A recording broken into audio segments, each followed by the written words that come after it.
What's up guys, in this video I will show you two ways to open browser in Hisense Vidaa Smart TV. The first, which is the easiest, is simply to click on the browser button on your remote control. So in my case over here,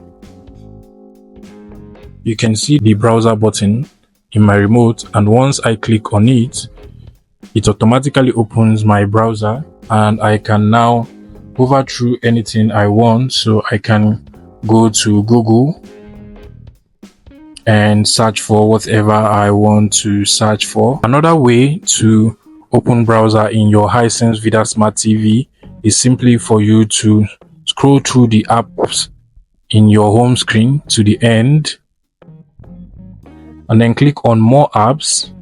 Then in this collection of apps here, just scroll down and you see the browser option over here.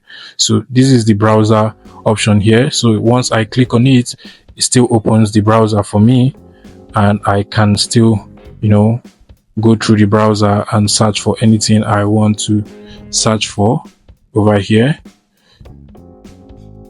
Now this browser allows me to do anything I can literally do on a normal browser. So I can visit Facebook, Instagram, whatever website I want to visit just with the browser over here. I hope this video was helpful. If it was, please make sure you smash that like button and subscribe to this YouTube channel for more interesting tech tips like this one.